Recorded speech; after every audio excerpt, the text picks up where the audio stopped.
Hi, I'm Shorit. In this video, I'm going to show you how to replace the casing of your Opel or Chevrolet car key. All we basically need for this is a flathead screwdriver or something you can use to pry a little, for example, a blunt knife, or something you can use to apply a bit of force without risking injury. I'll set the new key aside for a moment and we'll start right away with the original. I place the prying tool in the seam between the top and bottom halves.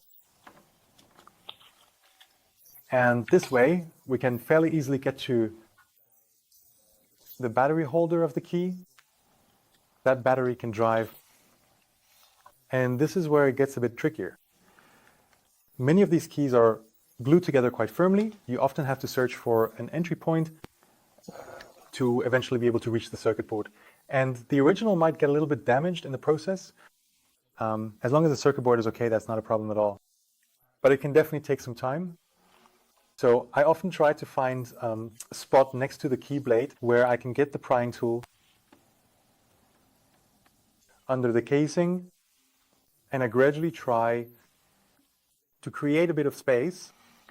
I do this by getting the prying tool between the two halves of the casing and moving it back and forth a little, so it gradually creates some space. Look here, I'm able to get much deeper. And I'll do the same on the other side. Some space, and there you go. Then we get it open pretty quickly. Now it's open. Although it's still a bit stuck at the top. So we'll insert it here as well.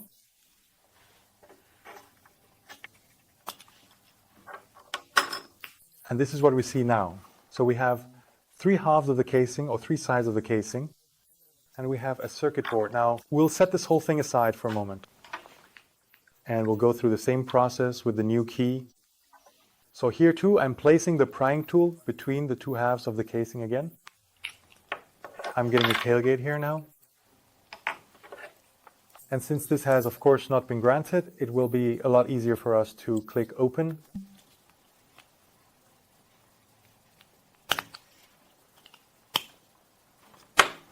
There we go. There it is already. Now, from the old key, we need two components.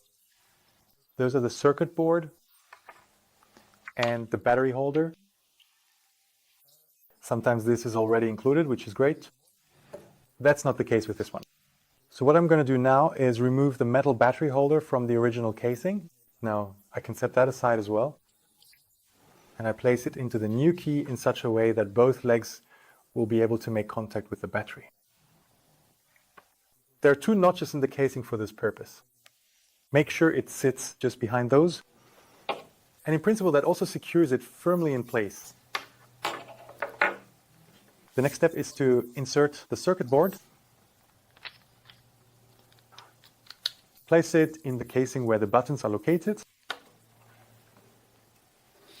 We then close the two halves together.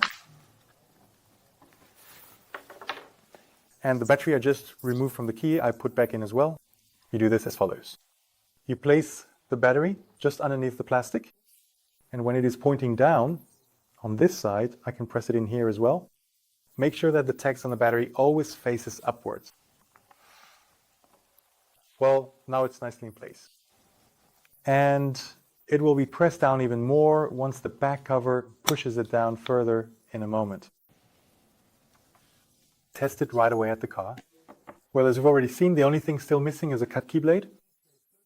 That's right, you actually can't transfer that. So go to a local locksmith, have them cut it for you, and you'll be all set with a new casing for your oldest key. Hopefully everything went well with transferring your key casing. If you didn't quite manage to figure it out, check the description. Below this video, you'll find our contact information, or you can leave a comment under this video. I'll be happy to help you further. Success!